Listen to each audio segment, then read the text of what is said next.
नमस्कार दोस्तों, मैं certified nutrition wellness adviser Mahendra Singh Bhadauria again आपको एक बहुत ही इम्पोर्टेंट इन्फॉर्मेशन के साथ एक नए वीडियो के साथ आया हूँ।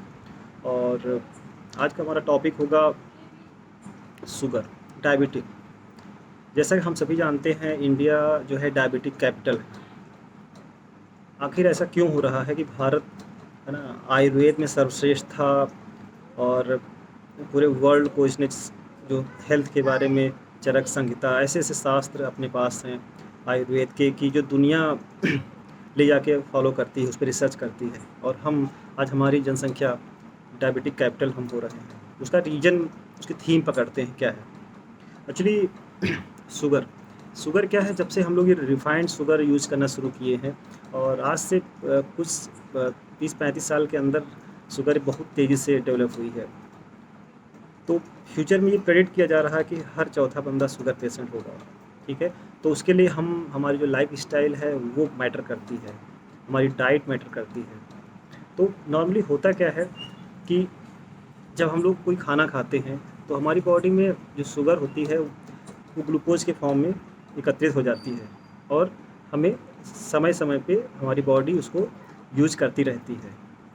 तो इसका एक रीज़न ये भी देखा गया है कि जैसे दिन में क्या होता है कि हम लोग 3-4 बार कुछ खाते रहते हैं, लेकिन मान लो आप सो गए हैं 10:30 बजे, रात में 11 बजे सो जाते हैं, तो सुबह उठे और उसके बाद जो लोग लेट ब्रेकफास्ट करते हैं, मान लो उनको 9-10 बजे तक कर रहे हैं, कई बार लोग स्किप भी कर देते हैं, बहुत ज़्यादा फास्टिंग कर रहे हैं, तो क्या होता है कि उनका शुगर जो लेवल है वो डिस्टर्ब हो जाता है। सेल्स को ज़्यादा वर्कआउट करना पड़ता है एनर्जी प्रोडक्शन के लिए।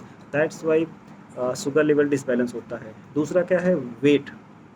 आज हम लोग जंक फूड बहुत ज़्यादा खाने लगे हैं, बहुत ज़्यादा खुला पेस्टिसाइड केमिकल युक्त खाना खाने लगे हैं और सेडेंट्री लाइफ स्टाइल है। मतलब एक बार बैठ गए चेयर पे तो 2 घंटे बैठे ही हुए हैं।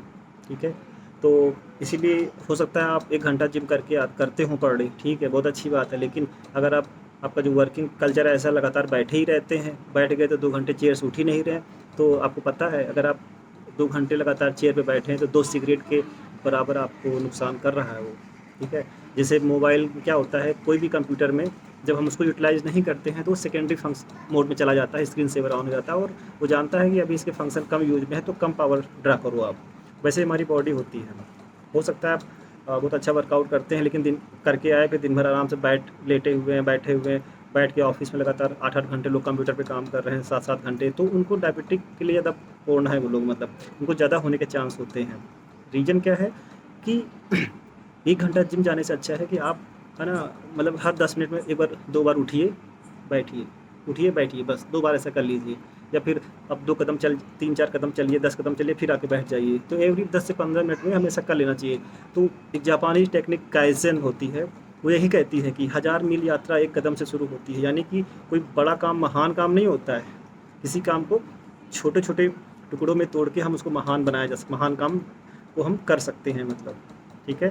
तो मतलब इसीलिए खाना एक बार में खाओ, ज़्यादा खाओ, उससे अच्छा है कि आप सब इंटरवल्स पे लगातार लेते रहिए। ठीक है? तो शुगर का जो मेन रीज़न पाया गया है वेट बढ़ना है, तो हमें पहले वेट कंट्रोल करना है। ठीक है? तो वेट कंट्रोल करना वो अलग टॉपिक हम बनाएंगे, लेकिन अभी हम बात करते हैं कि पहले हमें जो रीजन्स हैं उससे बात करते हैं कि हमें वेट जब बढ़ता है तो पहला शुगर, आप शुगर के लिए तैयार हो जाइए, डायबिटिक के लिए तैयार हो जाइए। ठीक है? दूसरा क्या है, जैसा मैंने बताया कि अगर हम दिन में 3-4 बार खाते हैं, लेकिन रात में जब सो जाते हैं तो अगले जो 12 घंटे होते हैं, 9 से 10-12 घंटे, उसमें कुछ नहीं खाते हैं, तो उसमें ज़्यादा चांस होता है कि हम डायबिटिक हो सकते हैं। ठीक है? और तो होता क्या है कि हमारी बॉडी जो है मतलब इंसुलिन डिस्टर्ब हो जाता है। हमारा इंसुलिन जो पैनक्रियाज बनाती है, तो इंसुलिन जब डिस्टर्ब हो जाता है तो क्या होता है कि इस बॉडी को ज़्यादा वर्कआउट करना पड़ता है। ठीक है? तो जब इंसुलिन डिस्टर्ब हो जाता है तो एक्चुअली इंसुलिन कैरियर होता है जो सेल्स को देता है, जो माइटोकॉन्ड्रिया तक सप्लाई करता है शुगर को। तो जब इंसुलिन कम हो जाता है, पैनक्रियाज कम काम करती हैं, तो हमारा जो शुगर है नहीं पहुंच पाता है सेल्स तक, माइटोकॉन्ड्रिया तक, तो वो पावर नहीं जनरेट कर सकता, तो फिर वो अपने ब्लड में ही घूमने लगती है शुगर, और शुगर लेवल बढ़ जाता है। तो इसके लिए अगर मैं बताऊं आपको तो मधुनाशनी यूज कर सकते हैं। मधुनाशनी को गुड़मार कहते हैं, आयुर्वेदा में कहा गया है गुड़मार। तो गुड़मार का मतलब नाम से ही स्पष्ट है, गुड़मार, जो गुड़ को मार देता है। अगर आप है ना। तो हमारे आयुर्वेदा में मधुनासिनी का रिकमेंड किया गया है। सुंती सोंठ जठराग्नि को बढ़ा देता है, और जब जठराग्नि अच्छी होगी यानी कि जब डाइजेशन अच्छा होगा तो आपके प्रॉपर शुगर भी बर्न हो जाएगा, आपका बॉडी में स्मॉल इंटेस्टाइन से बॉडी में नहीं आएगा, वो शरीर से बाहर प्रॉपरली कोलेस्ट्रॉल शुगर निकलता रहेगा, तो शुगर नहीं आपका मेंटेन रहता है।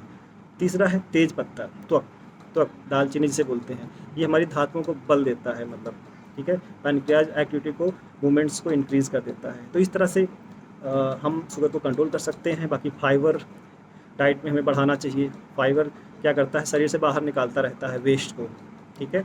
ओमेगा 3 बहुत हेल्प करता है। प्रोटीन, अगर आप जिसमें कोई शुगर ना हो, प्रोटीन हेल्प करता है शुगर को मेंटेन करने में। मल्टीविटामिन्स बहुत हेल्प करते हैं, मतलब फाइबर युक्त खाना बढ़ाइए थोड़ा सा। और मेन है एक्सरसाइज के लिए समय दीजिए थोड़ा सा, ठीक है। यही सब चीज़ें हैं, बाकी डिटेल में फिर कभी बात करेंगे। ओके, धन्यवाद।